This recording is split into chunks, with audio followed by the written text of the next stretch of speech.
Copyright in these lectures is either owned by the ANU or a third party who has licensed the ANU to use it. Students may use the recording for personal study only. No lecture may be communicated online, copied or shared without the prior permission of the ANU.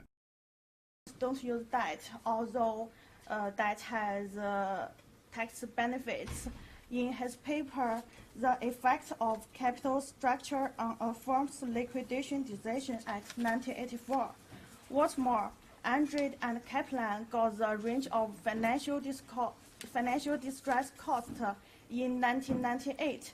The range is 10% to 20% of firm value. Comparing with previous literatures, this paper is not only giving the approximately financial distress cost, but also provide the existence and scale of indirect cost of financial distress. It is closer to the paper read by Chevalier and Shafstein in 1995 and 1996, but they also paid attention to the relationship between financial distress and the market outcomes. Additionally, this paper also focuses on the consumption strength from durable goods and investigate the intrinsic quality of durable goods markets. However, most of previous papers prefer to find some interactions between new and user goods markets. Moreover, this paper has direct contributions to the literatures on firm capital structure and the indirect cost of financial distress. It is important to someone who wants to investigate the problem from this field. Finally, this paper provides a new index of debt, CDS, that is credit default swap. The seller of CDS insures the buyer against some reference asset defaulting, and then using some different variables like warranty status and mileage to discuss the interactions with CDS by using some data and models. Now welcome my partner Cedric to introduce part 2. Thanks, Katrina. Hi everyone, let me introduce the institutional background and data selection. First, let's look at the market background. The authors just take an example. In 2010, there were 36.9 million used cars traded in the US market, and the revenue came to $324 billion US dollars. Some of them were traded via the private party transactions. However, a large share of them just traded via the dealers network. According to statistics, there are 8,000 dealerships in the United States. This data indicates that the used vehicle market is a massive market. It is a typical industry to represent the durable goods industry. Then, these dealers acquire their used car inventory via weekly used car auctions. Let's look at the pie chart. This pie chart shows the market share of the auctioneers market in the US. As you can see, the top 5 auctioneers commands approximately 80% of the total market. It is basically a high concentration ratio. The CI5 equals to 80%, or we can call it oligopoly market. So the authors can just select one large multinational auctioneers as a representative. Then let's move to table 1. The authors just collect information on a large set of car characteristics, including brands, models, model year, and body type. And also, this data includes the odometer, mileage reading, and the car condition. The table 2 just details the car condition levels. With 0 means this car is being salvage ready, and the 5 means the car's condition is quite good.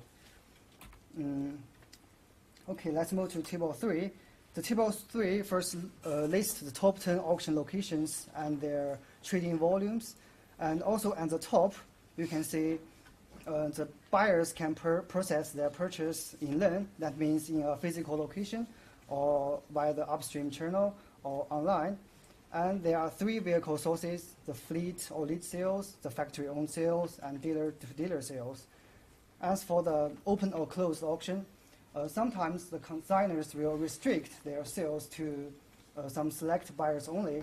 That refers to closed sales. The closed marketplace often serve to benefit the manufacturer's fragile dealer network. You can see 76% of the auctions in the data are open auctions. As for the CDS data, the figure 1 just plots the CDS time series on four main manufacturers. They are General Motors, Ford, Toyota, and Honda.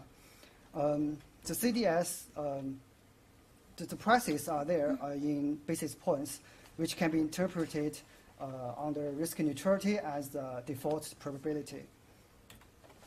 The authors then match the appropriate CDS series to the auction transaction data using the manufacturer identities in the auction database. The table 4 just contains the descriptive statistics of the selected variables on the final matched data. This data reflects significant variance in price and the manufacturer CDS. Then the table 5 just describes the variation in price and CDS by the car condition. Also with the 0 means being salvage ready, and the 5 means the condition is quite good.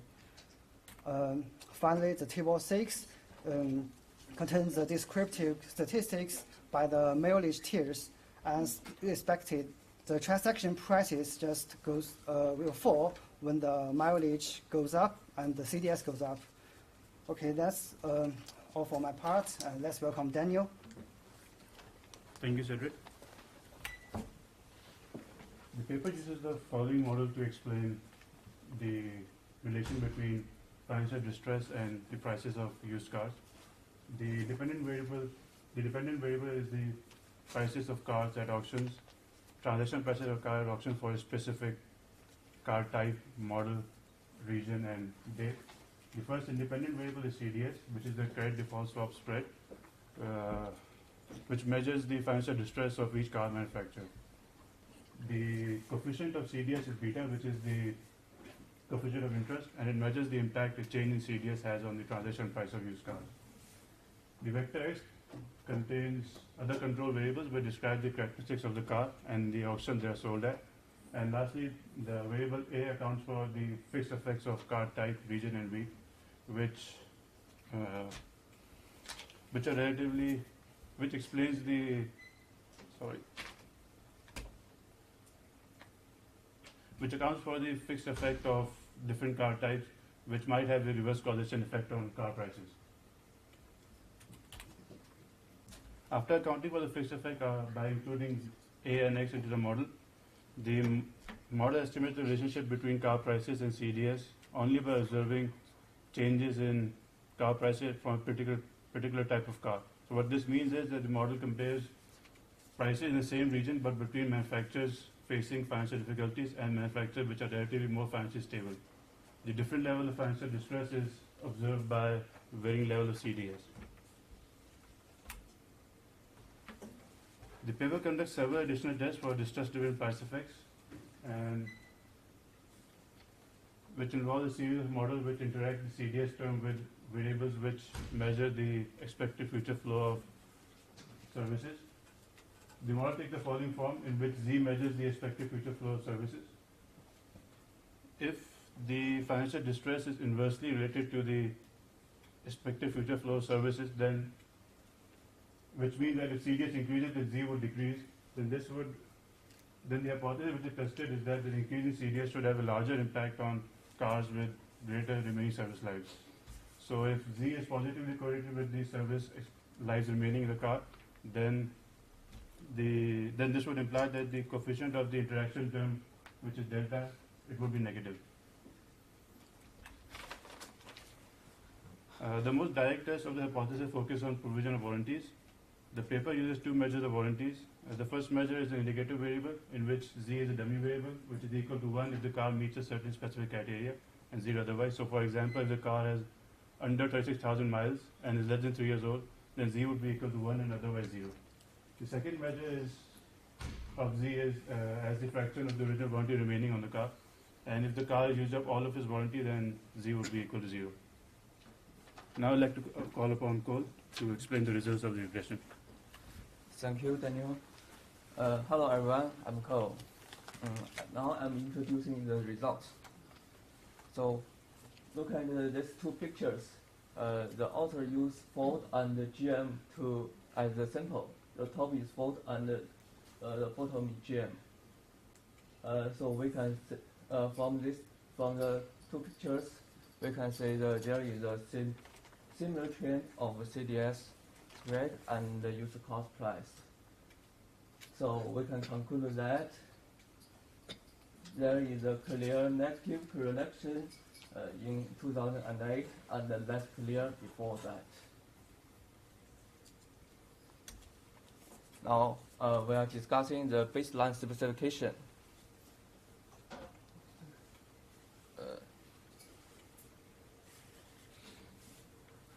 From this table, we can say that the coefficient is negative, and there is around 1,000 base point increase on CDS price will cause a drop of 68 price value. However, besides these factors, some other compounding factors can also influence the result. For example, one potential worry is that car owners adjust the supply when they suffer the same shock as the manufacturer. The author contributed by two measures. The one is the numbers of same car are sold in the particular auction location, and another is to measure the numbers of same car being sold at the same location. This car price I use the auction price. For all cars, the coefficient of normally price indicates the constant.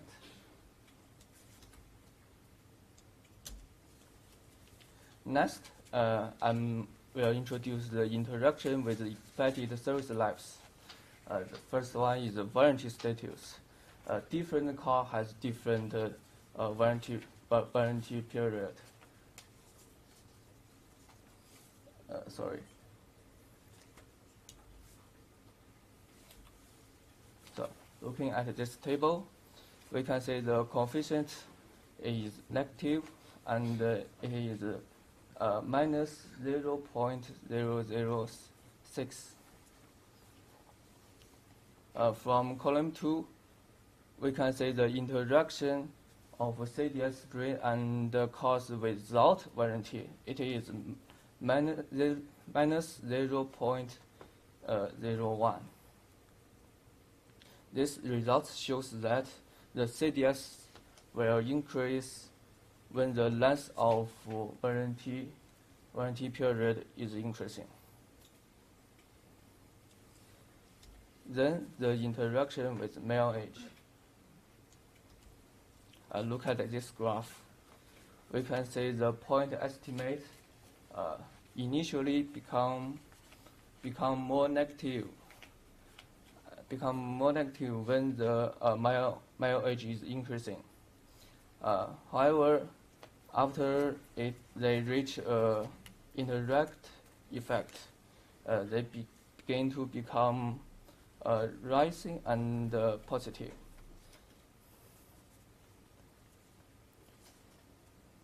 So, cars in highest mileage being significant price gains when the manufacturer CDS spread rises. Third, the interaction with physical condition. The auction house grades cars into 6 scales from 0 to 5, which 5 means no defects. As the results show in the table, the interaction between category and the CDS continue to fall as the car condition improves. As to be expected, if better condition cars have longer expected service lives. Finally, I will discuss of the expected service life. The results from each of these alternative specifications are consistent with the notion that the negative effect of manufacturers' financial distress is larger for cars with longer expected remaining service lives. At last, let me introduce how authors do robustness checks. The first is a placebo test. Because of high CDS growth of GM and Ford, the author assigned the CDS with Mitsubishi and Toyota. This table shows the results. The coefficient of CDS now is positive and insignificant. Hence, it appears that the CDS price correlation was tied to within manufacturer relationship of product values and financial distress. The next robustness check is to investigate the dealer's financial distress. Whether dealer's financial distress drives the CDS rate and the used car price.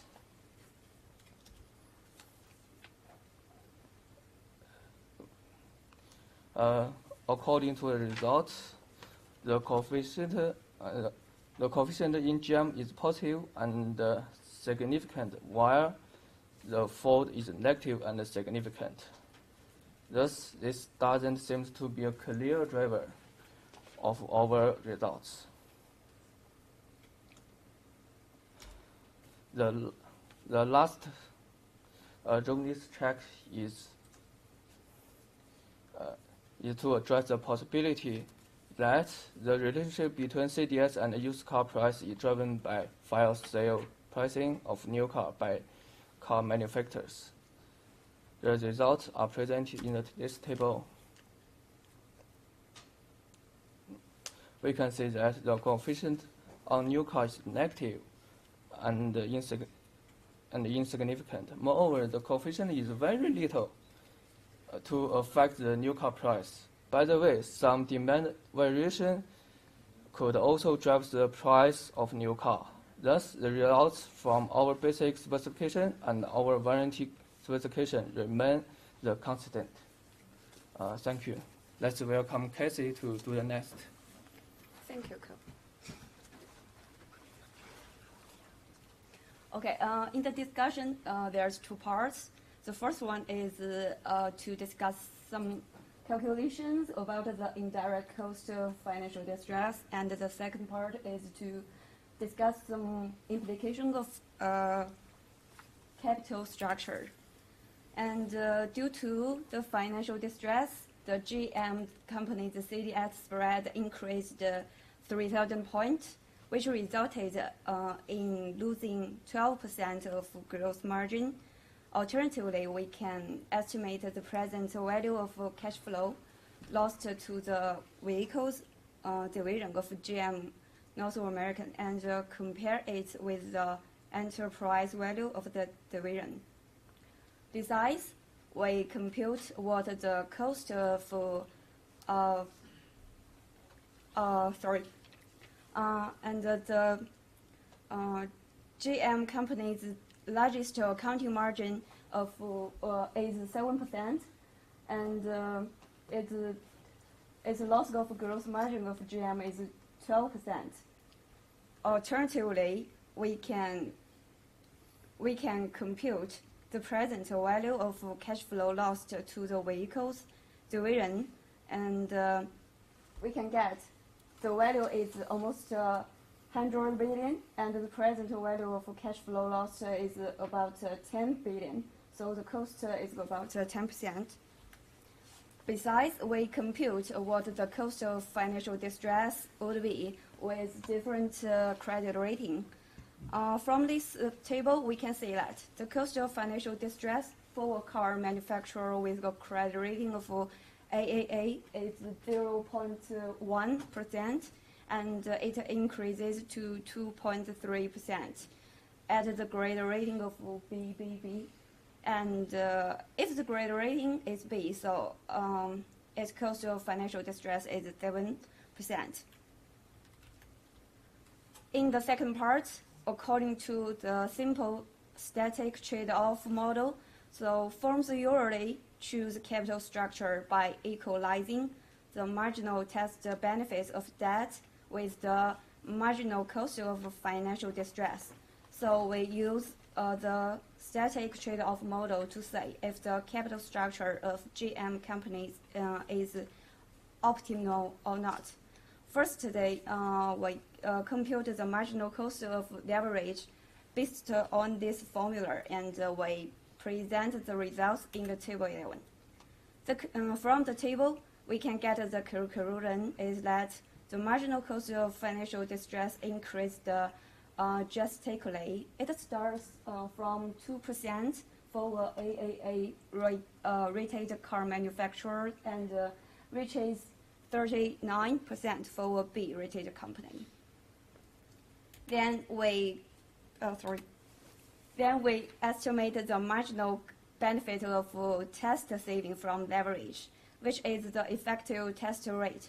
Actually, it's very difficult to rationalize financial choices of GM company year by year or point by point. So we average the marginal costs and benefits over the decade from 1998 to 2007. Then we can conclude over a longer period of time, GM's capital structure is optimal because his marginal cost is on average 24% and almost identical to his marginal benefits of 23%. That's all. So let's welcome to my partner, Fossey. Thank you. Thank you, Casey. Hello, everyone. I'm Fossey. I will start my part with the conclusion of the article, then briefly explain the robustness test in appendix and give some suggestions. First of all, the aim of the article is to test the relation between manufacturers' credit default swaps and the price of used cars sold on wholesale auctions. The author regards complementary services as an important part of durable goods, where because the financial distress, it will disrupt the provision of services such as warranty, warranty, maintenance, and upgrades of durable goods. Therefore, consumers decrease their willingness to pay for durable goods, and the value of the manufacturer's products changes.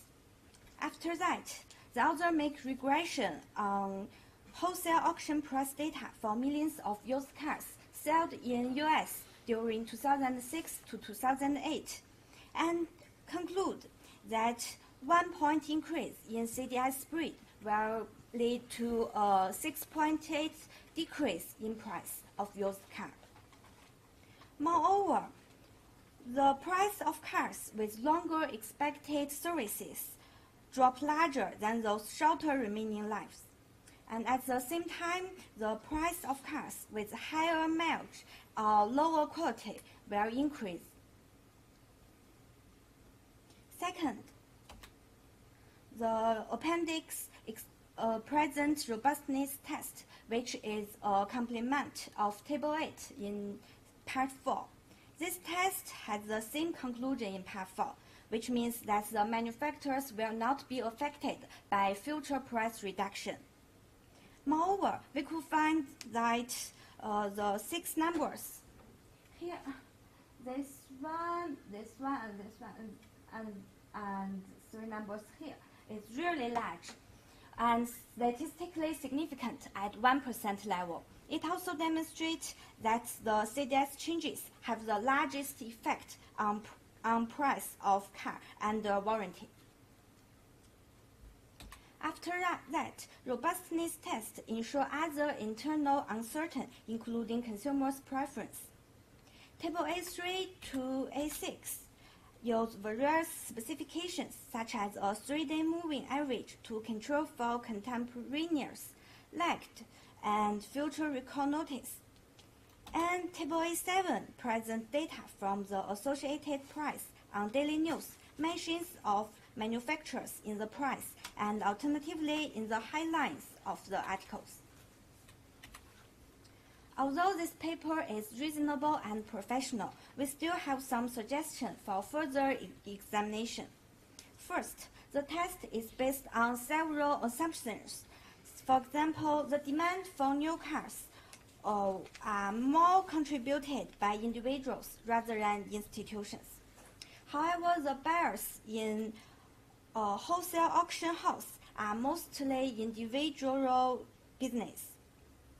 Second, the auction is not the only trading method for used cars, so we suggest the author to add in some other method, such as dealers to private, in further examination.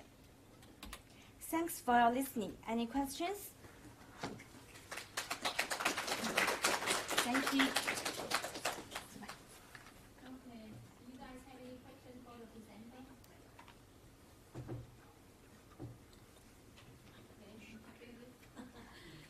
So I think this is kind of a paper that particularly for the car industry, right? So we learned something about the car industry in the U.S., especially with the way that the auctioneer and the retailer, or so kind of a network, and also we know about the magnitude, right, in terms of in terms of used car market in the U.S. So whether you guys have any other question at all before we move to the discussion. So I think regarding my feedback for the presentation, I think I can see that you put effort in the presentation. I think of course try to practice not relying on the notes, or so that you can understand what is going on and using the pointer and stuff like that. Just to practice, the presentation skill, to build up your confidence in presenting in front of many people. And I think highlighting the things about motivation of the paper. Why do they think that they use CDS as an indicator for financial distress instead of other indicators? So I think the author spent some time, discuss about that. So I think a little more detail is gonna be, make the paper more enriched, the presentation more enriched. But I think you cover kind of a very key point of the paper.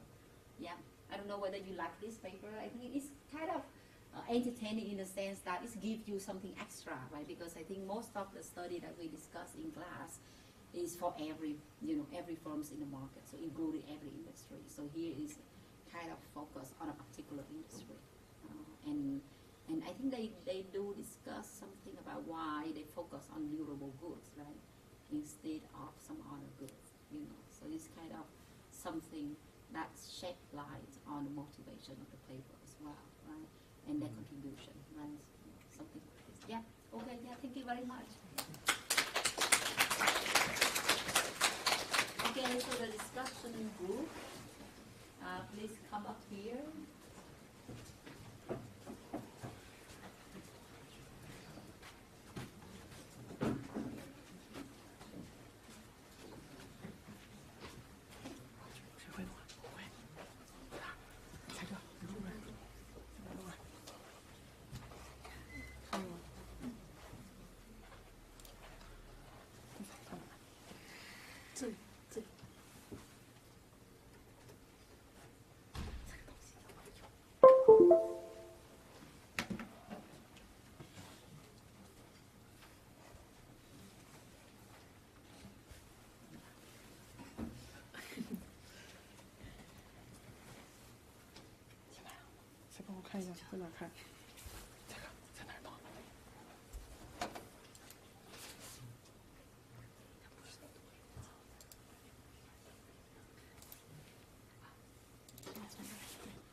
Sorry. Hello, we're group number 4, and the names below are our group members. And just now, the previous group helped us to learn about this article, and what we're going to do is to make some comments on it. After reading this paper, we roughly divide our discussion into these 4 parts. To begin with, let me tell something about the first one, summary, which I think may be disguised replacement of concept. The 3 sentences I picked up from the introduction and the conclusion tells the author's idea about the relationship between autos and durable goods. The first sentence, financial distress can disrupt a durable goods producer's provision of goods and services that complement its core products such as warranties, blah, blah, blah, blah. In other words, it tells that the financial distress disrupts the services. And the second one tells that the autos are bundled with services. And the last sentences from the conclusion tells that most of the durable goods are bundled with amenities. Sounds like a little bit complicated, so let me make it easier. To begin with, the author come up with the hypothesis that some elements of the financial distress will influence durable goods, and all the researchers are under the assumption that the durable goods are bundled with amenities. To get through this topic, the authors choose the cars as example because it fit the assumed conditions. So finally, the authors come up with the result that of the cars to explain the whole durable industries. Let me try another way to interpret it. Sounds like we're going to do a research about how to eat the tropical fruit. And as we know, most of the tropical fruits are with the hard shells. So we choose the most common one, coconuts, to do it. After studying that, we found the best way is to knock a hole and put a straw into it. But can we say the best way to deal with the coconut is still works on the other tropical fruit? I think the answer is absolutely no. So coconut cannot represent the tropical fruit in the same way. The car industry cannot represent the whole durable goods industry. So how to solve this problem? We suggest that to change the title into the indirect cost of financial distress in auto manufacturers, which we think may fit the theme better than the original one. Okay, welcome my partner to discuss the logic of this article. Thank you.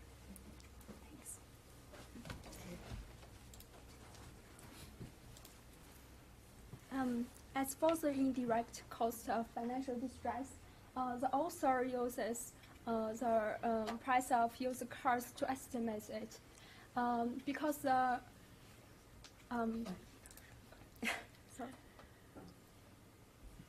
because the bankruptcy will influence the demand of used cars. But according to the papers written by Chisman in 1994 and Schleifer in 1992, the indirect costs could include not only loss of customers, but also impact on suppliers, employees, receivables, market share, and fair sales of the assets. So we suggest the author to consider more factors of the indirect costs. For example, we can use the percentage of the total sales. The percentage of total sales in this industry to estimate the loss of market share.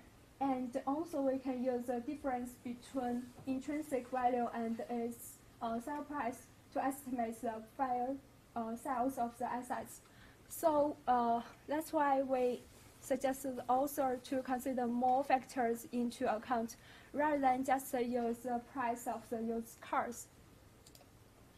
Next part is about the data.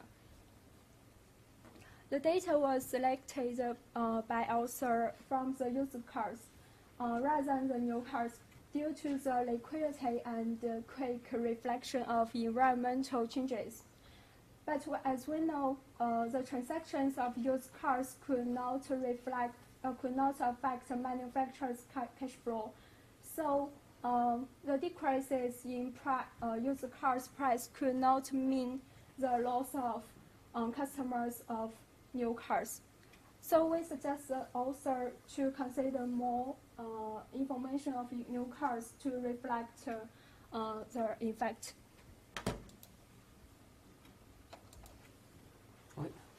Let's turn to me to talk about something about the CDS matter. As we know that CDS matter is what the author used to measure the financial distress. So what is CDS matter? What is CDS? CDS is called credit default swap. It works like that. It's very simple.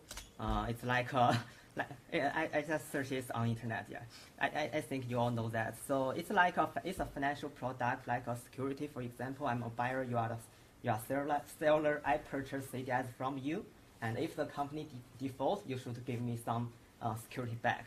That's simple financial product. So because it's a financial product, it always has three functions: speculation, arbitrage, and hedge.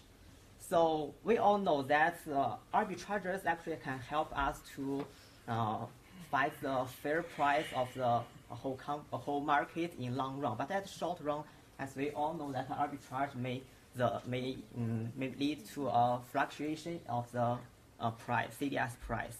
And actually, it's the CDS is an agreement between the dealers.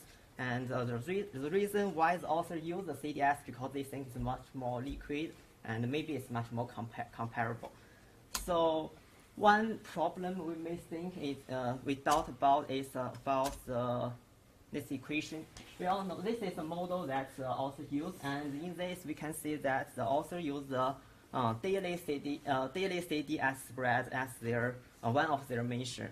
However, I just searched it on the WRDS. This is a CDS spread. The first one is 6 months, the second one is 1 year. The 1 year looks to be much narrow, but it doesn't matter. So this is a General Motors CDS spread from the WRDS. As we can see, it's quite fluctuated. So if we use the daily CDS data to measure the financial distress, I think there may be some misleading. And there is a second one which called naked short selling. What is naked short selling? It's a kind of short selling because we all know the financial product like derivatives, you all can short them. But the naked short selling means that you actually between dealers their agreement actually based on nothing. There is nothing, no actual product under the agreement. So I have searched online and some journals.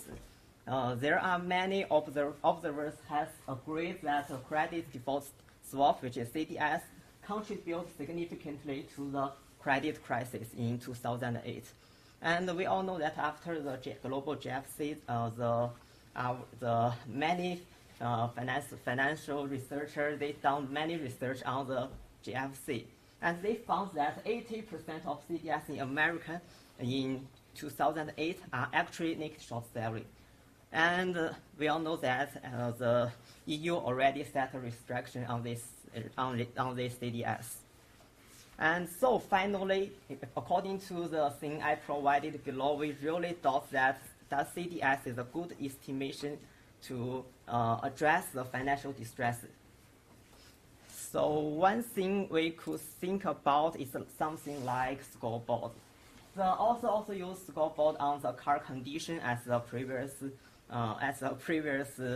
group has showed. They use this scoreboard to come up with a car condition.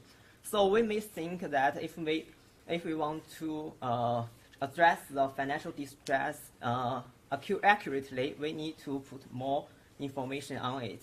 For example, of course, CDS is one of the good estimation. It's liquid, it's comparable, it's easy to find the data, and also company rating. Actually, this author actually use the company rating in the calculation of the marginal cost, the marginal benefit, but not put it in the model. And thirdly, maybe we can focus on the company bond as well. We can compare their year to maturity, their maturity year, something like that, to come up to make sure the financial distress to be more accurate. Yeah, that's all. That's of my part. Now turn to my partner to do the data discussion.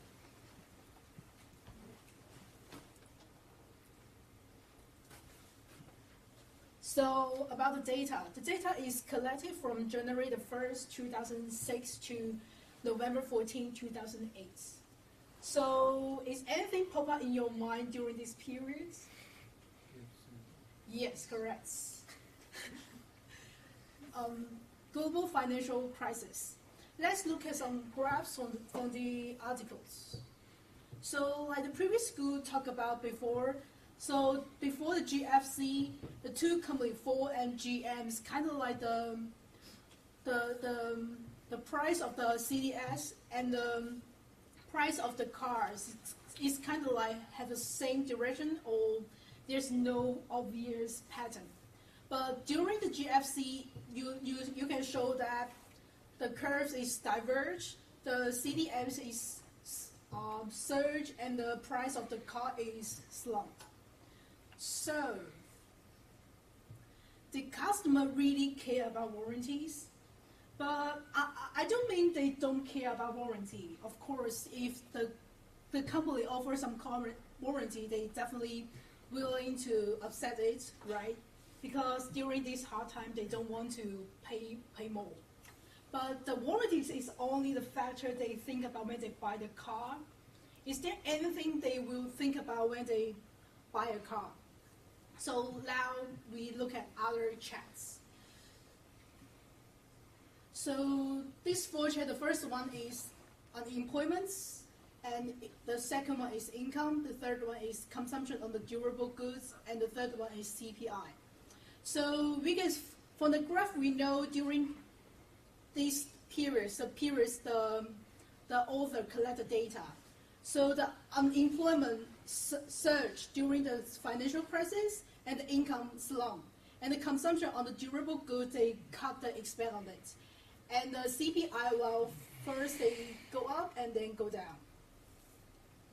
So during this time, the customer not only care about the warranty when they buy the car, they also need to consider about the jobs, the incomes, the saving, credit assets, debt, especially the mortgage, because no one wants to lose their home, okay? And they want to support their family, okay? So during the GFC, consumer will cut their expense, share the outstanding debts, increasing the saving. It's the response to their reduction on the income, wealth, and the confidence and their credit assets.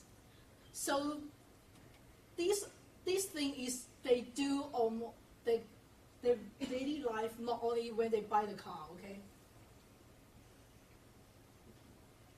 So it's not only some firms' factors like their financial distress, decrease their cash income, lead to some indirect costs, but also some factors, some personal issues from the customers, like their reduction in the income, they lose their jobs. They also need to consider all the factors we talked about before and others when they think about like consume a car or any durable goods. So, so when the economy in the toilets, the people also need to consider all the factors. So, yeah, so there's other things to cause the impact the price of used car, and the car is durable good, it's elastic. So when during the financial crisis, people will definitely reduce the consumption of the durable good, right? And the used car is liquid, so the buyers can bargain about the price. And during these times, there's a supply surplus because not only the demands decrease, but also like people who have spare cars, they need cash right now. So they will sell their car right now. So there's a supply surplus, so the price of the car drops.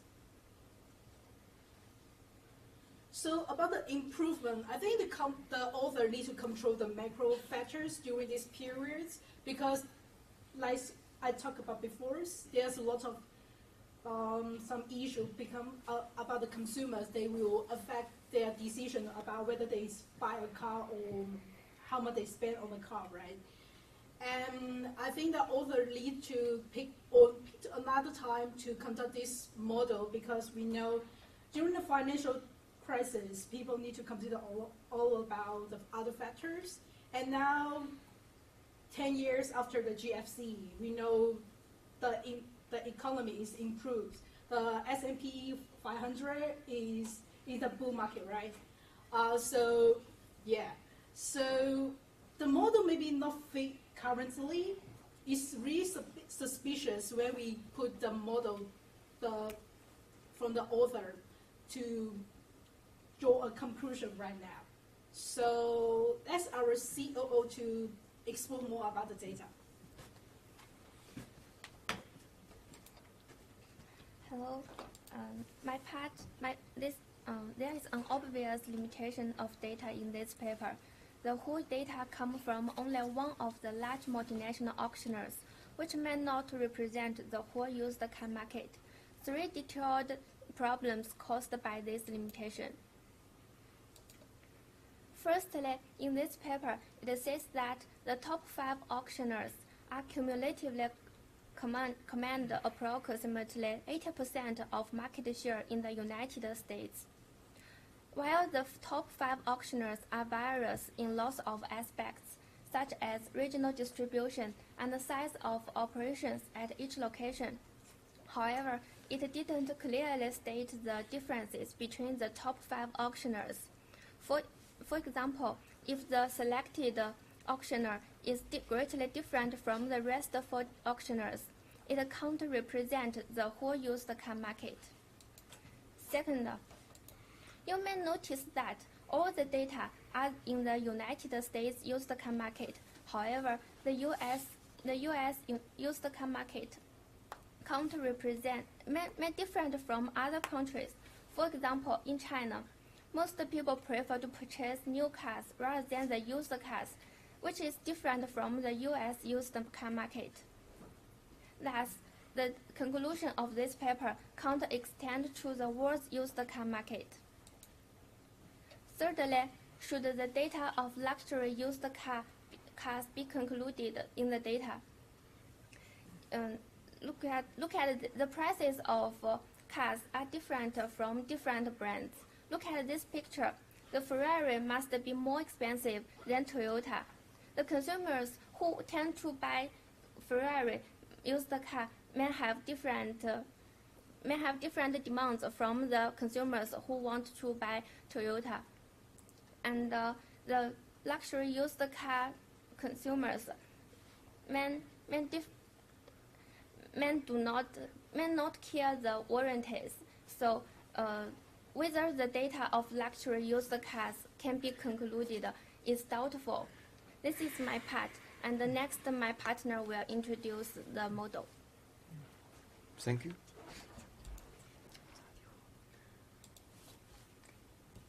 This is the final part of our presentation, and as we are not major in statistics or mathematics, here we just put 2 points here.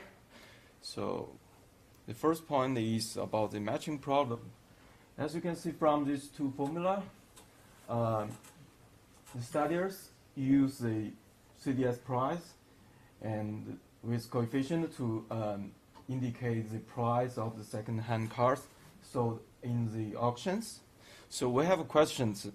Is it the immediate effect that the CDS swap price change and makes the price of second-hand cars price change?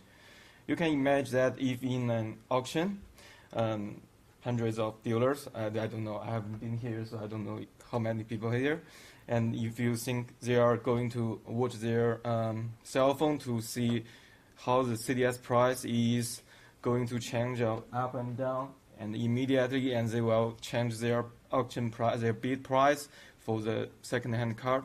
Well, I think that is not a possible case at what happens in the reality world. So we think this should be a lag between the CDS price change and the second-hand car price change in the auction. So we suggest there should be a lag exist. So how long? That depends on the, I don't know, but because I haven't really tested. So I suggest maybe 1 week or half months. This depends on what the study is. They think they should make an assumption on it. So we just think this may be better for that because I don't think the CDS price is immediately effect. This is not logical. And the second point we put here is the overfit model. We think this model is a little bit overfit. How we can judge from it? We found it because the R square and coefficient of determination is too high. If you, I'm sorry, I haven't put these data here, but if you read the papers or you see the last group's presentation, you will find the R square is normally very high, higher than 95%. It's something about 0.98, 0.97, something about that. So we think there may be an overfit model, overfitting problem. So what is the overfitting problem? This is happened when you when your model is tailored to the random noise and the quirks, and it is tailored to that, so it makes this thing seems very good. As you know, the R square when S square is nearly to 1, it makes this model seems good. But actually, if you use this model to test another sample in the population, this can be the other things. Makes this model won't fit the new model more. So so where we can draw something conclusion like that, because you know that he used the data in the global financial crisis, and he didn't, as my partner had said, they haven't considered some of the interact factors. So if you think you can change the time horizon, or you can change an auctioneer's data, he just used one auctioneer's data. So will this be different? Well, I cannot say, but I think that's become possible. I don't think the global financial crisis data can represent 5 years ago or even now. So I just think that's overfitting. Yeah. So yes, I haven't said that because the overfitting problem usually happens when you want to assume too much parameters. You can see there are 5 or 6 of them when this uses advanced model. So I think this problem can exist, but that's just our thought. That may not be a real case unless you use this model to test another sample in the population. But sorry, we don't have a new sample of that. So that's all from our presentation. Thank you.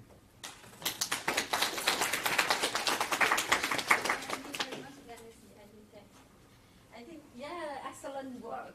Yeah. So what do you guys think? So I can see that you put a lot of effort, right? I really like. I think you raised many good points. So I think I even cover all of the points that I can have for the paper. So it, particularly like something else that you get from the outside of the paper, right? Something about financial crisis that you try to illustrate that there are so many confounding effects, right? That can make the relationship spurious, because we cannot really disentangle whether it's the effect of CDS or something going on with the financial crisis, right? So I think that especially I think one of the weakest points of this paper is that the time period is coincident with the financial crisis, which incorporates so many different factors, that is very difficult to tease out, whether this is really from the CDS or... Sorry, can I have a question? Yeah. From my perspective, I think it's almost about the way they choose the terms. Yeah. And I think that they have their reasons. Because if you want to discover something related to financial distress, yeah. and how about you? Do you think, I think you should choose the maybe the timelines really representative for financial interest. And I believe that the time global crisis occurs, it is the worst time. You can see, yes, how the effect of financial distress. If you choose another time, it's really difficult to do daily CDS. But in financial distress, in global crisis, yes, you can use daily CDS because you raise the question that will customers care about warranties or CDS before they want to buy any used car? Maybe another time they don't care, but in global crisis, they will care. But I mean, like, so the thing is that whether you be able to control for all the factors that can impact the same purchasing decision of the consumer, right? Because I think like whether is it because of the distress of a particular firm, or it's just a distress in the auto manufacturing firm, you know?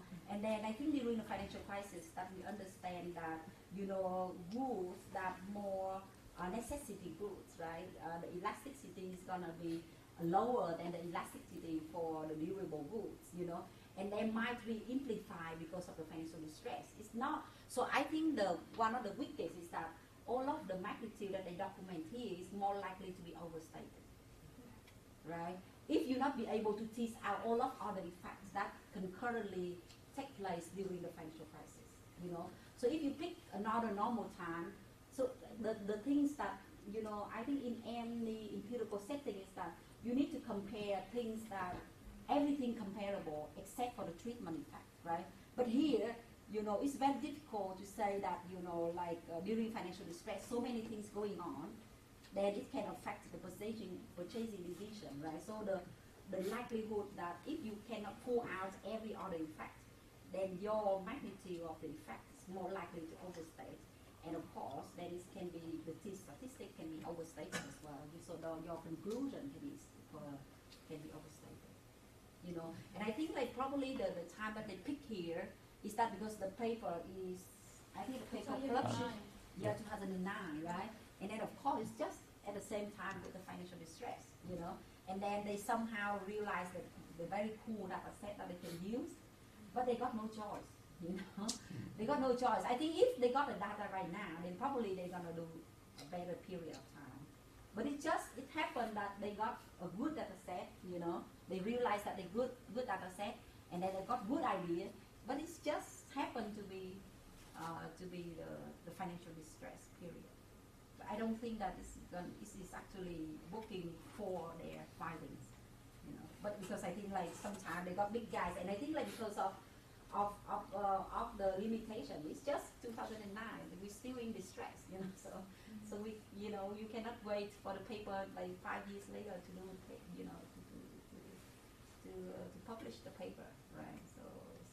So of course I think that is the reason why they try to put a lot of robustness tests to make sure that it is not the magnitude is not overstated, right? Because likely that the price is gonna drop, right? Even without anything, right? Because and especially for cars, right? So I think like some ideas about the surplus of the car, you know. So maybe because the price dropped, because the supply is just increased, you know. So if I got any spare part, I'm willing to sell it, you know. But in good time, I can keep it. I can keep an extra car, you know. So there might be some factor about the increase in the supply, all right, of the used car rather than just the demand. And also the demand also dropped. It's not because of the CDS. And I think like the only thing that I can pick, you know, that you haven't mentioned, is that how can a consumer, whether you buy a car, whether you look at the CDS or first, you know, so the CDS is actually, I think the paper they try to use CDS proxy for financial distress, but I think the argument that we can see that how can consumer perceive that signal? Actually, he mentioned it. I just mentioned the dealers won't see the price of CDS because the dealers is not possible the dealers went to auction and they will see the price Yeah. of CDS. I don't think that's possible. Yeah, yeah. So The customer don't need to see and that. even the daily CDS, you know. And I agree with you, the lag time as well, you know. So Yeah. maybe the lag, you know, Yeah, so yeah. then may need There some may lead have time, some, right, yeah. to have an effect, Yeah. you know. So some little thing. So I think the general, the paper of the idea is nice in the sense that they focus on auto manufacturing. That is something, a contribution, because we didn't have really good analysis so far in terms of the magnitude, how the market's functioning, you know, something like that. So there's a lot of good things that can make up, you know, the time period that they, you know, they look at. So yeah, so thank you very much. I think like it's an excellent.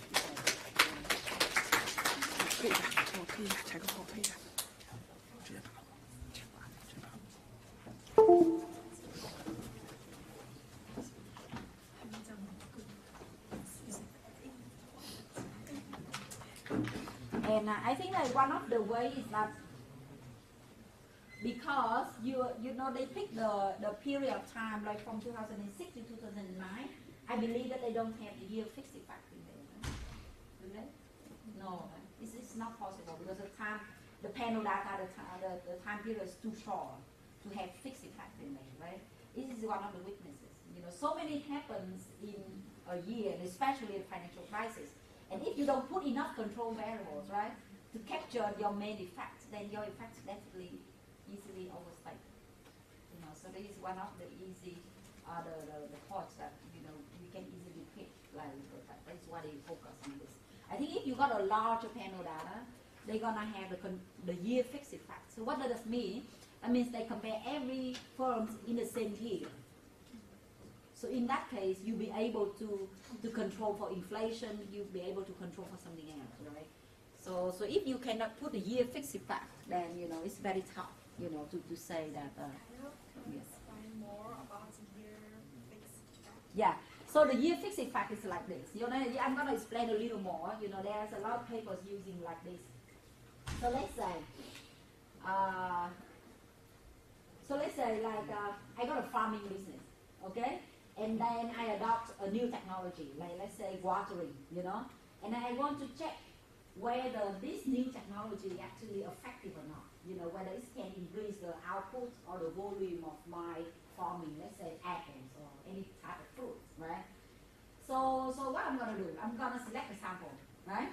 You know, I'm gonna select a sample, and then let's say I'm select a sample of all over the US, like farming in the US, that adopt this technology for 10 years, okay? And then I'm going to run analysis, I'm going to run a reaction. Okay, I know OS, you know, I'm just going to run an OS to see that the indicator for any farming using this technology is 1, right? And not using this technology is 0, right? And then I'm going to see whether there is a positive coefficient. That means like the adoption of this technology how to increase the output of my business, right? But then, because I think like I'm running kind of a trade-off, you know, so if I focus on 1 year, then the sample is very small, right? Or if I focus on 1 family, then the sample is also small. So now I try to cover every place in the US, and I try to cover for many years, right? Then what's the problem of this? So if I focus on a small sample, this is too small to draw a conclusion. But if I expand to every places in the US, I expand to 10 years, a period of 10 years, what problems I'm running into? Too large, but what is the problem? Too large. You're spending most of the time to conclude that, to analyze it. Yeah, because I think like it is an agricultural business, right? We know that it's dependent on a lot of the weather, you know? Some years very drought, some years flooding, some years storm, you know, something like that. So if I extend a period of 10 years, then I should be able to control for every possible incident that took place in the US. For example, Florida, flooding, snowstorm in New York, you know, something like that, right?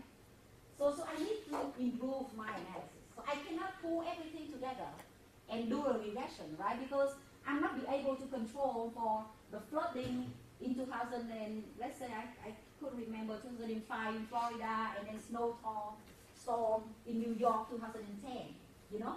So if you don't control for this, then your comparison isn't meaningful at all, right? So one way that people can do is like they put year fixed effect. So what does that mean? It means like I got a lump sum of sample. Let's imagine I got a big basket of different samples, right? So the first analysis very naive, right? It's like I put everything together, I run analysis, and I thought, oh, it's positive, significant, oh, I'm happy. But people want to argue that it's no, I don't believe your result because you compare, you know, you don't compare apple with apple, you compare with apple with orange, you know. They suffer different incidents about weather, about disaster and stuff like that. So one way that, okay, I'm going to improve it. So how can I improve it? One way people normally do is like, they're going to sort in the basket, you know. So the period of 10 years, I'm going to do 10 different baskets, you know. And each basket is going to include the sample I got in 1 year. Okay? So I'm going to say, okay, this is a basket for 2010, 2009, 2008, you know. So I'm going to have 10 different baskets. And then I'm going to run analysis that I only compare the farming business, the output, the adoption of technology within that year. Okay, so this is the concept of year fixed effect. So the concept of year fixed effect is like you sorting your sample into by year, and you're going to compare the treated, that means the one who adopt the technology, with the non-treated firms who don't adopt the technology in the same year. So by doing that in the same year, that means like at least I control for everything happen in the same year, right? Because if the treated suffer, then the non-treated also suffer the same things, you know, something like that. So the sorting out by year is actually capture every possible reason outside the adoption of technology, right? That took place, that occurred in that year. Okay, so this is the concept of from the year fixed effect.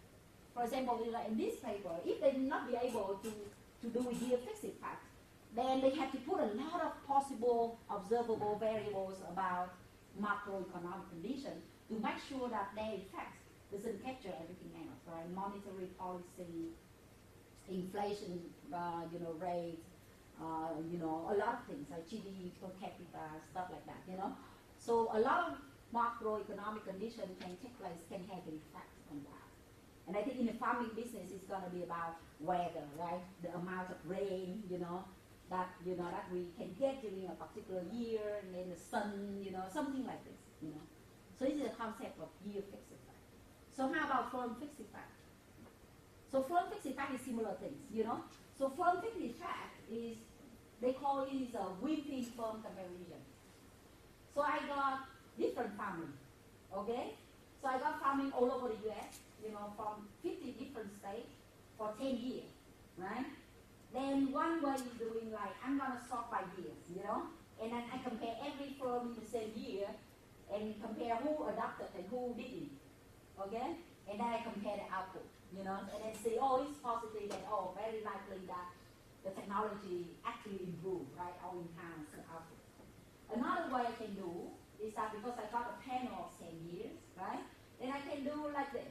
So I can count every farm in the U.S. So let's say I got 1,000 farming in the U.S., right? I'm gonna compare only one farm, and I compare out of 10 years, you know? So the firm fixed effect, basically you sort by firm, and you compare the performance for the same firm before and after the technology adoption, you know? So the firm fixed effect is kind of, most of the scenarios, one of the most kind of strongest or robust methodology. It doesn't work for every cases, you know, but the majority is very strong in the sense that you compare the same firm before and after the output, right? And then whether you see any difference. So by doing that, you basically compare everything, right? Because this is the same firm, and you compare the same firm in the mountain area, the same firm in the coastal area, you know? So you don't confuse or confounding, right? Between nature, right? Or condition of the coastal area may be different from the mountain areas. You know, because I'm talking about the same firm. You know, so I just want to see whether after and before the difference. So the firm fixed effect gives you the effect of, they say, within firm. So how the development of firm characteristic of firm performance during a certain period of time. Okay? But the condition is the panel should be large enough. Should be lengthy enough, right? So you should have at least 20 years, something like that, or 30 years period of time, right? In order to be able to do kind of analysis. But if you got only 2 years, you cannot really do firm fixed effect. Okay? So so it's a concept of firm fixed effect. Yeah. So in a farming example, should we adopt these two effects? Because like different places, some places like more suitable to grow some apples, some others maybe not. So should we adopt these two effects? Yeah, exactly. I think it really depends. For some analysis, you cannot really do firm fixed effect. What kind of analysis that you cannot really do firm fixed effect? What do you think?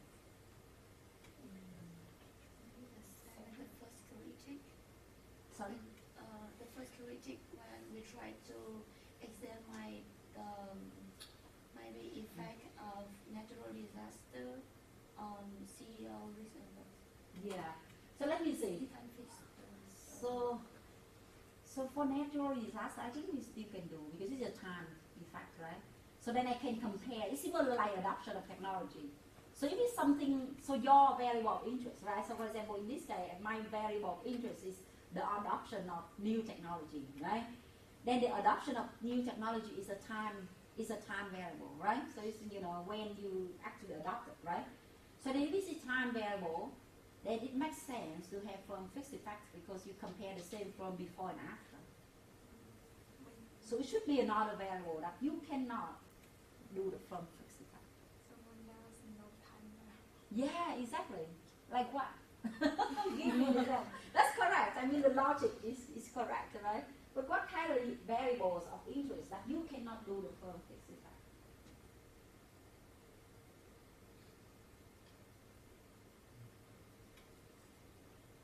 Like what?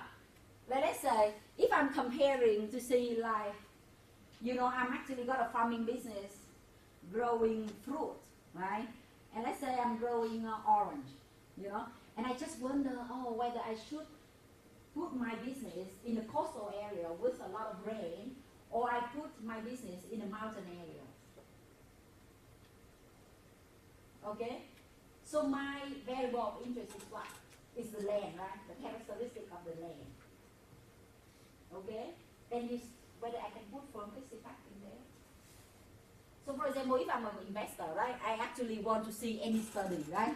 Like this is our study, right? This is gonna, you provide a study for investment, right? Anyone who interested in a certain investment, they want to see if the land characteristic, whether it's coastal area or it's mountain area, is gonna be better for orange, growing business.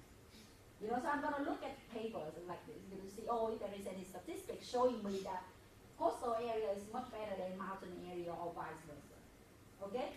And assume that you are a statistic, you want to run analysis to see whether you should put the farming in the coastal area, in the mountain area. What are you going to do? Again, I'm going to collect every farming business so far in the US, right? Some got, business in coastal, some build up the factory or the field, right, in a mountain area. And I'm going to do analysis, right? So whether I'm going to put a firm fixed effect in there. Why? Because we don't care about the time. Yeah. We just want to. So if you put the firm fixed effect, you cannot see anything, right? Yeah. Because firm doesn't change their farming. You see what I mean? So the firm fixed effect basically measure the same firm, and the same firm located in the coastal area. So how can you see? How can you compare the coastal area with the mountain?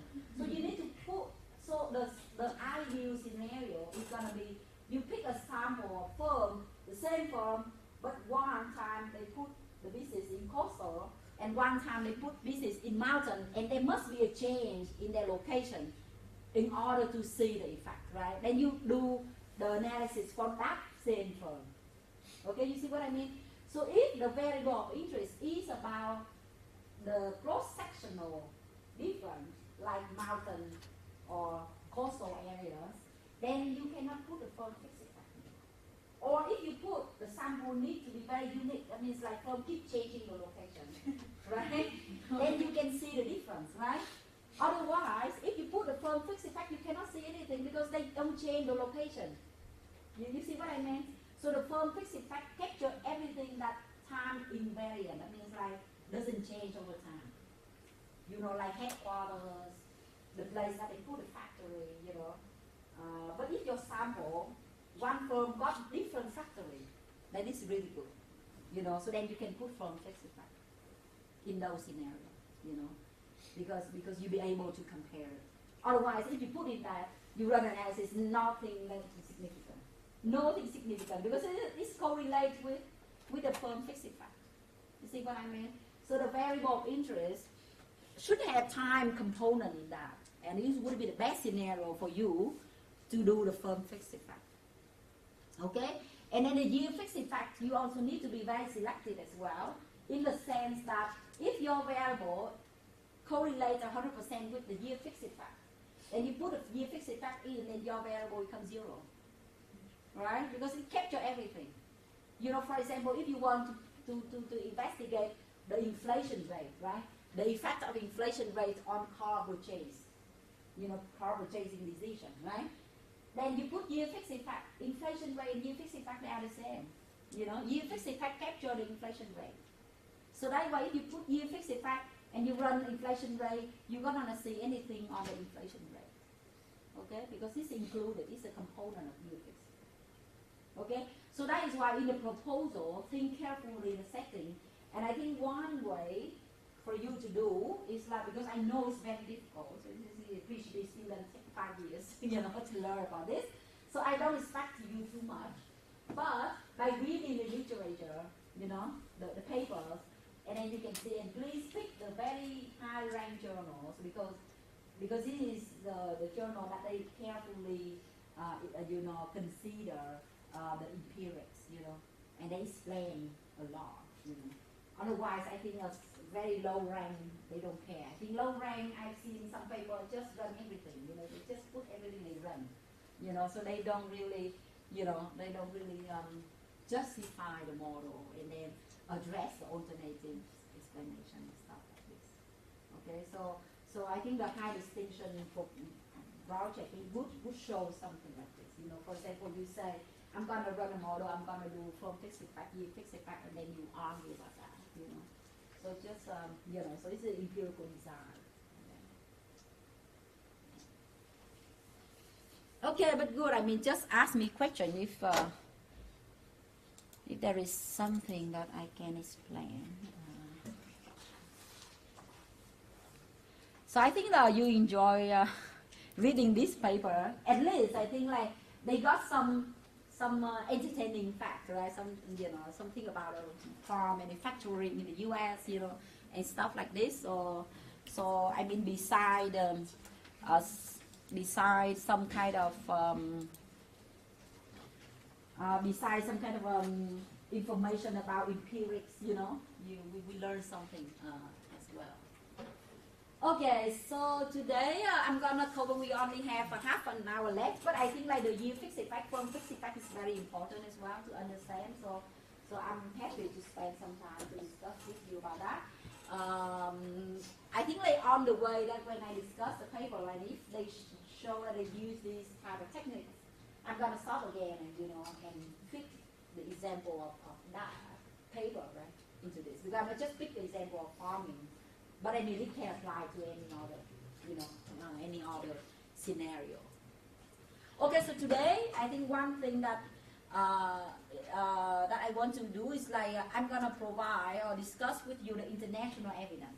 Okay, so we learn a lot, right, about the U.S. market, right, and then of course the U.S. market is very important. It's it's kind of it's the biggest economy in the world, right? And then it's also exemplify, it's also illustrate, the cycle, the business cycle of other countries as well, So even though you may think, oh, why we focus too much on the U.S., it doesn't mean that it's not relevant, It's still relevant because in your development, right, any country, it may reflect the similarity, right, with the development of the U.S. market.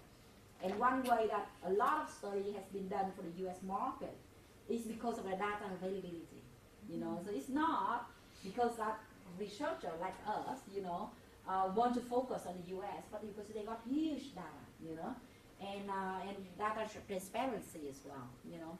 It's way too much. And so that is why, you know, a lot of study, you know, used for the U.S. market. Okay, so today we cover something different. Okay, so we learn something different about international setting as well. Okay, so I think this is a quite interesting paper. This is also a very recent one, documenting the very, to me, maybe surprising and also interesting fact that so many firms holding significant amount of cash. Okay, so I'm gonna give you some examples. So the cash holding in the U.S., because I used to work for Ernst & Young, okay, and then this is an auditing firm. And one of the way for me, before to do anything like carry out any auditing procedure, right, to make sure that everything is, you know, going right, nothing go wrong, is that to do the financial statement analysis, you know. So you need to understand the financial statement to see that if there is any risk, you know, included in the numbers that you see, you know. And one way is that we need to understand some kind of a benchmark for every ratio for any particular industry. You know, for example, I was an audit senior, you know, so I actually lead a group like five staff, you know, to conduct, you know, an audit. And then one way is that the first thing I'm going to do is that I'm going to look at the financial statement, right? And then I'm going to look at the financial ratio. For example, cash ratio, AR, account receivable, inventory, profit margin, and I do what they call, this is analytical procedure. That means like you do the analysis, okay? And to me, from my experience, is that the cash, the amount of cash that firms normally hold, is going to rank around 5–10%. It depending on different countries, different industries. So that is why when I look at this, I feel very surprised, you know. So you can see that in 1980, so it's about, my working time is around 1990 something, you know, so not too far from this. So you can see here the average cash ratio for firms, every industrial firm is around 10%. So it's quite understandable to my experience, okay? But now look at this. In 2006, they hold 23%. So it's really significant because cash doesn't generate any return, right? If you got $100 in asset, right, you need to invest in a certain project to be able to get the returns for your equity and for your debt. And look at this, 23, that means like 1/4, almost 1/4, right, of your asset. It's just a redundant. You know, you just keep it there for fun. What the percentage on 23? Yeah, 20% out of total asset. Yeah. They're very good questions. So this is out of total assets. So when we talk about cash holdings, we always scale by total asset. You know, so 10% to me is very common. You know, so I'm not going to be shocked. You know, so the way that the auditor looking for error is that they look at the financial statement, they see whether anything like looks very weird, out of trend. You know, and then of course, out of all of the procedure that you're going to carry out, you're going to focus more on this. You know. For example, if I say provision, you know, the way that people try to avoid expenses, right? Instead of expand that, you learn accounting, right? Instead of expand this particular item, you put into provision or you put into liabilities, right? Some kind of account payable, right? Just to avoid to understate the expenses, right? So the tendency is that you overstate sales, you understate expenses, you know, especially for stock market. But in Vietnam, it's going to be opposite. You understate sales because you want to avoid tax, right? So it depends on the benefit, you know, the thing that you think that the CEO likely to, you know, what they really want, okay? But I mean, so that's why I think like it's going to be good for you because in this course, we're going to deal with number. So you're gonna see what kind of the average rate, right, for some kind of ratio. Then when you read the financial statement, you can see whether it looks up or looks normal, okay? Because you got kind of a benchmark, okay? So here, the surprising thing that on average is 23. That means like there are many other firms even higher than 23, right? And I think a lot of research, focus on that. So they just don't understand why U.S. firms just so fond of holding such a large amount of cash. For example, let's look at this. Apple, and this is the news in January 2017, right? Apple hold cash of 246 billion US dollars. And this amount of cash, if you compare with the GDP of New Zealand, it's even more than GDP of New Zealand. Okay? So this is something that is why a lot of study being devoted, to understand the motivation about that, Why do they need that much cash? Okay? And this is kind of the question that the paper tried to answer. Okay? So what's the proper ratio for the cash? So again, it's actually vary by industry. Okay? So for example, if the industry is more capital intensive or labor intensive, or it's a service industry or retail industry, so it varies. But I think the 23 is really high, because you just deploy, right, 75% to generate profit, right, and then the rest just sitting there redundantly, right, like jobless, okay, right? The money sitting there, earns almost like no interest, Depends. Some cases you may earn, but it's very low. Right? So what's the average ratio in the world? Okay, that's good. We can see that.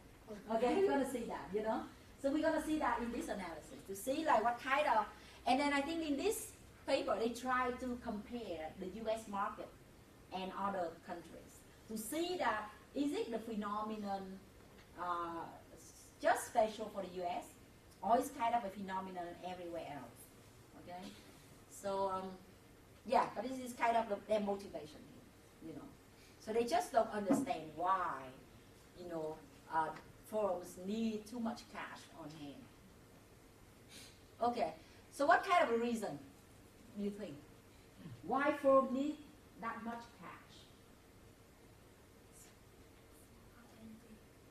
Sorry? For R&D, like for their research activities, right? But then why they don't borrow money from banks? Because it's technology company. Sorry? Because it's technology company, they can't really easy to borrow money. So they have too many intangible assets. Okay, so you mean bank not willing to lend them because they're all intangible, or for mostly technology company, but Apple maybe is the exception.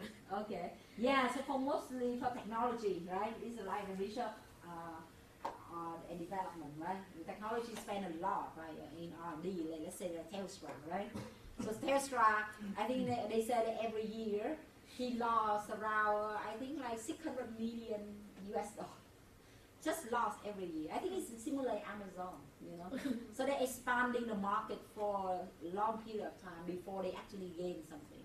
And Telstra as well, right? So he's just ambitious about invention, right?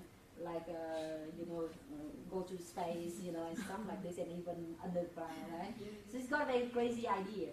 So the R&D activities, maybe the bank will not willing to because it's all intangible, right? So it's a lot of uncertainty right in there, right?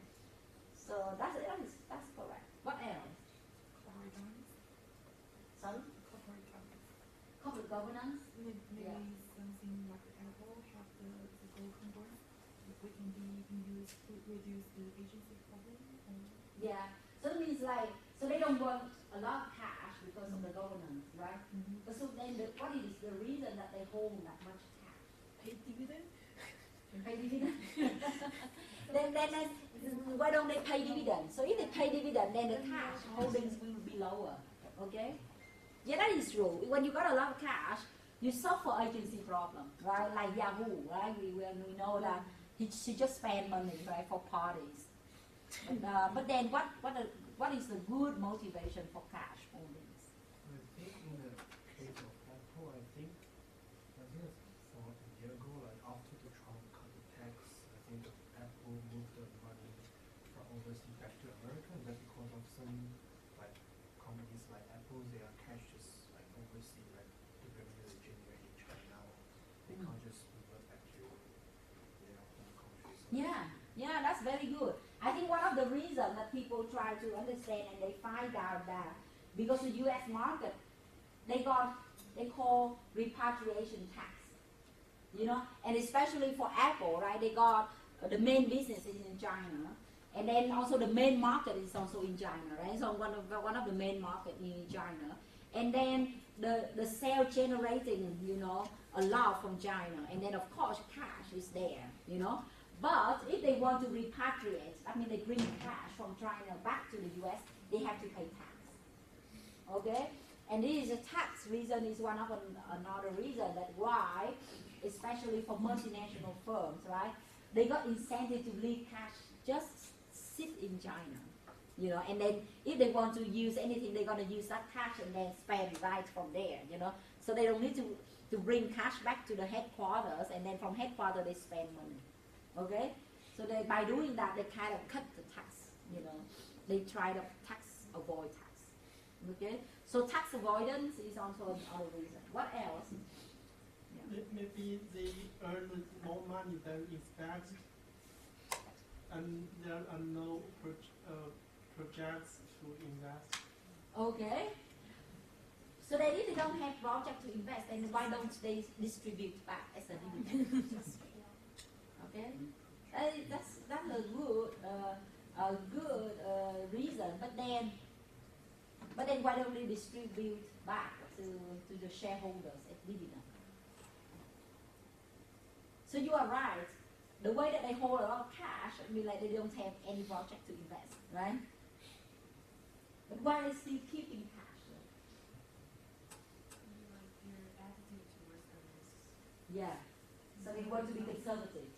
Yeah, very good. Maybe the CEO just want to be conservative and they don't want to face financial stress, right? If something happens, okay? Especially for technology, right? If there is any project that fails, you know, it can totally turn around, upside down, you know, any phones. You can see that, right? A lot of technology just become billionaire in the night and then gone also in the night. You know, for example, like you remember, I don't know whether you know that there is a woman, a CEO, right? I think in medical business. I think she's just create a business model that doing some kind of blood collection and testing blood, you know, through supermarket. You know, so instead, before you have to go to the medical center to do that, and she's got the idea that make it more approachable. And then she built her business in the kingdom, like billion worth business, in just less than 3 years, you know. But then it's collapsed, you know, quickly. I couldn't remember, maybe because of some fraud or anything, you know. But I mean, the technology, they grow fast, but they also destroy, you know, speedily as well, right? It's not like that. So yeah, so there are several reasons. I think conservative is also good, and I think merger and acquisition as well. You know, so like Warren Buffett, you know, I think one of the wisdom that he's got is that he always hold cash just to see like if there is any good deal, he's gonna be able to capture that, you know. Yeah, so it's yeah, exactly. So it's actually for timely investment. You know, you need be quick, and then you got money to do it right away. Okay, so it's also for merger and acquisition. Okay, so as you said, it's a precautionary motive. You know, it's about a conservative. And also they try to answer is that because the U.S. market becomes more, you know, uncertain, right? So many risks, you know, associated with that. So that is why firms got more incentive to hold a lot of cash. And tax evasion, as you said earlier, And then, yeah, and then this agency problem, as you said, is more about a concern, right? If they got a lot of cash, you know, we concerned about agency problem. Okay, so what is about? So what the analysis is about? So this analysis, looking at for quite a long period of time, from 1998 to 2011, and for 41 countries, you know,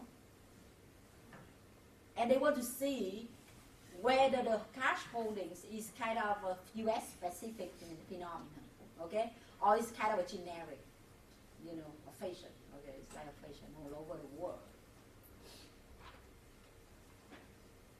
Okay, I can skip the main findings, and we're gonna talk about this when we get into the tables. Okay, so I think what is the empirical strategy? So it's similar, like as I said to you earlier, I want to see the effect of the technology, right? So I need to collect sample, and again, I need to devise the analysis to be meaningful, you know? Otherwise, your reference is not going to be correct, okay? So what they are doing here? So they actually use, they say, it's a twin pair. So every particular firm in the US, they're going to look at other countries in the world, right? And they try to compare similar size, similar industry, something like this, to make sure that those firms are really comparable. And then they look at cash holdings, you know, to see like whether the US firms has more cash than other industry peers or other international peers, okay? So this is the way they do it, is like they're looking by pair matching, okay? And the thing is that, you know, something that you can argue is that you're going to look at the characteristic and you have to make sure that they pair by industry. That means like they compare technology firms with technology firms, right? They're not comparing technology firms with retailers, you know, like Walmart and compare with Apple or something like this. So it's not really meaningful in that sense. Okay, look at this. I think like somebody asked about what would be the average, right? The average cash holdings. Okay, so this is the US. You know, so you can see this is from 1998 to 2011, okay? And then you can see that the cash holdings climbing up, right? From 16% to 20%. Look at the foreign countries. And then this is the advanced and this is the developing countries. Okay, so they classify by 3 groups. And this is the ratio. What is that? This is this divided by this. And then you can see the ratio is they always higher than 1. Okay? That means like, you know, for the mean, right? For the average. Cash holdings, on average, the US firms hold more cash, you know, than international firms. But how about median? Okay, so they look at the analysis for median. So then you don't see much, okay? So of course, this one is even lower and then a little higher than 1, but I think in terms of the magnitude for the median, it's actually smaller for the mean, right? So what can we conclude on this? Very skewed, exactly, right? So in which case you got median and average deviate from each other. You got a lot of outliers, right?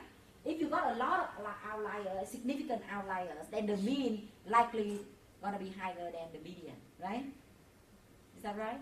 It depends. I mean, if you got outlier on this side, then it's higher. But if you got outlier on the lower bar, then you got mean is lower than the median. Okay. So in this case, this comparison or this analysis signaling something like the U.S. market may be highly skewed or have a lot of outliers. So probably the 20% here, right? The 20% here that we know may be driven by some big companies, like Apple, you know, or some extreme outliers that brings up the average. Okay, so this is kind of their prediction. Okay, so their prediction is that, you know, it's maybe distorted, you know, because of the school distribution.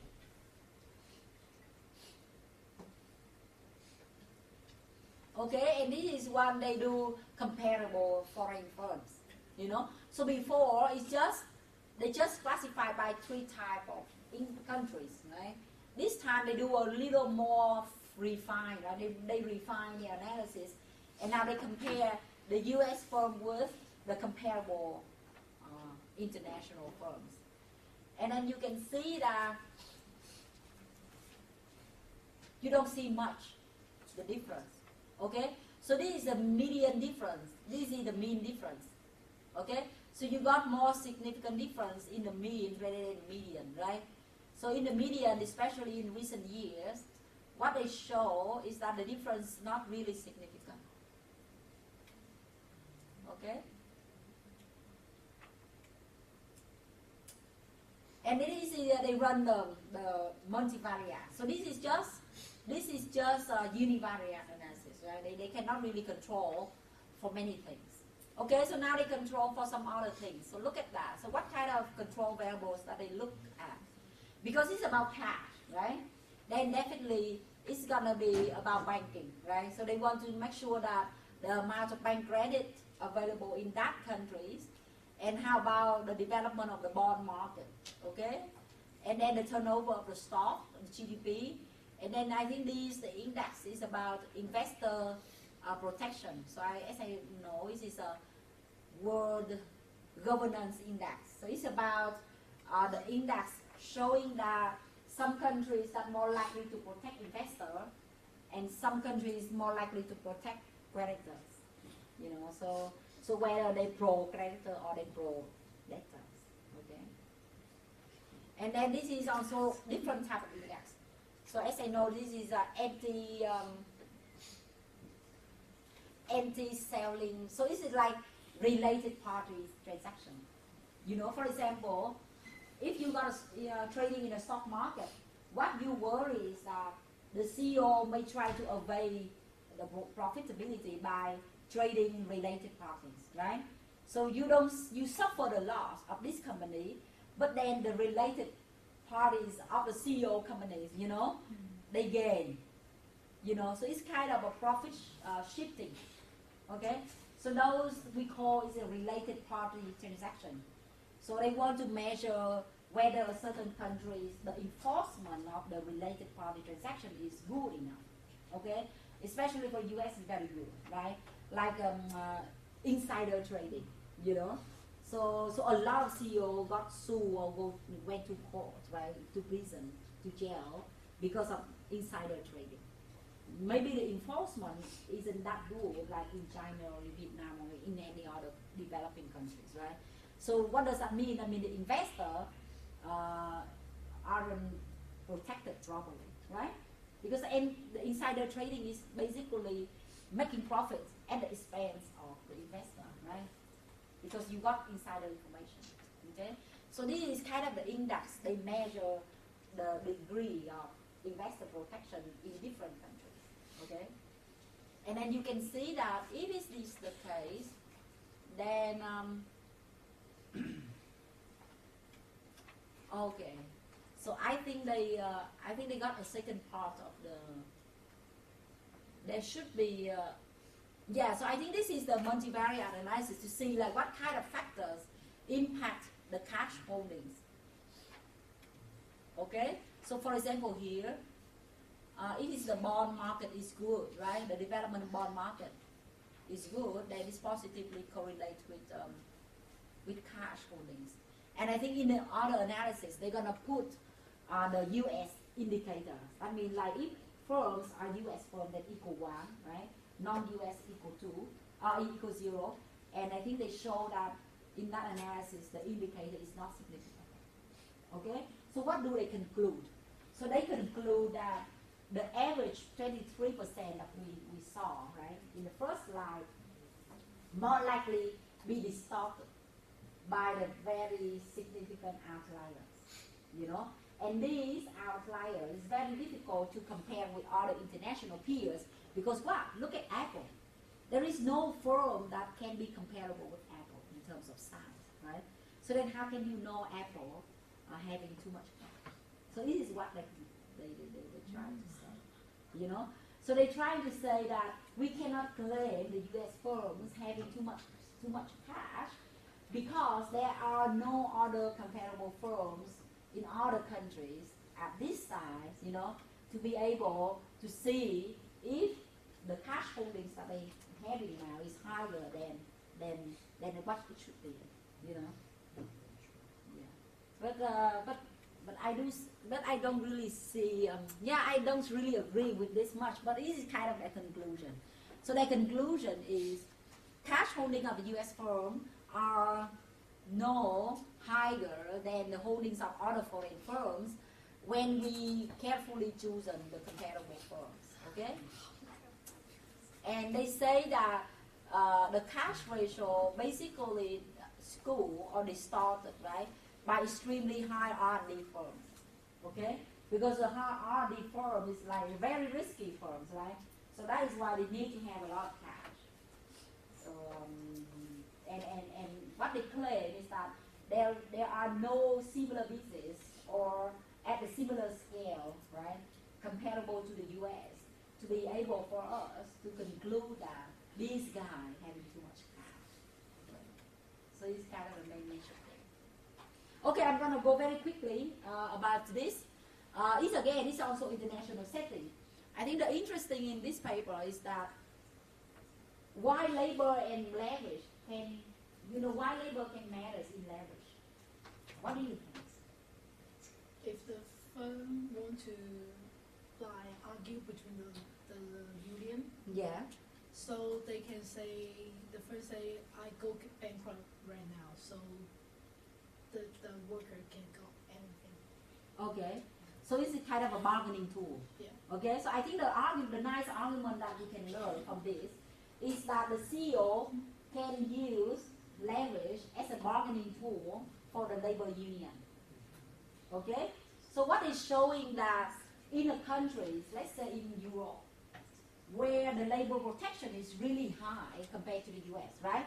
So in the US, my friend used to work as a CFO for a technology firm. She said that at one point in time, the firm can lay off 2,000 employees right away in one day. Just today you receive a notice that, you out, and they escort you out of the office because they're afraid that you're going to do something harmful, right, as a revenge. It's true, so that you can see that the U.S. market, and especially the labor market, is very brutal, especially for international hire. So for visa, depending on your work, right? And then suddenly you got laid off in a day. And then you got 1 month to be able to sell, to return your apartment, everything, and leave the country. Okay? So the labor protection in the U.S. market is one of, I would say, the worst compared to developed countries. Okay?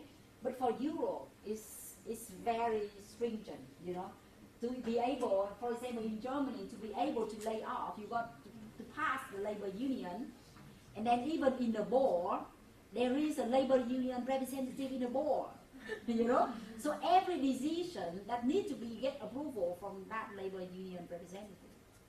So that is why there's a lot of friction in the labor market for European countries, So this paper try to document those evidence. So what they say is that, especially for countries, maybe because we don't have time, but I can tell you the findings. So the finding is that the countries with significant labor protection, right, then they have incentive to hold leverage, to hold up debt. Why?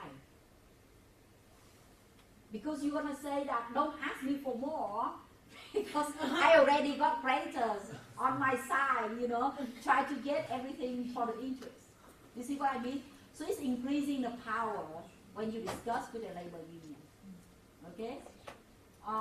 And then, but another hypothesis is that because of the labor union, then I need to be safe, then I don't want to have a lot of debt.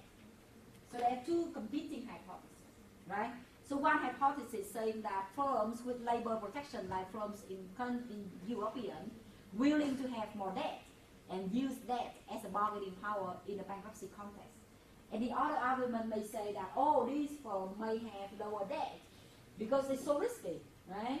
They cannot be able to lay off employees. Then what can they do? They need to have a lot of cash, you know. There are two competing hypotheses, and I think that what they find is, I think like they find that if you got labor protection, then you're more likely to have the debt.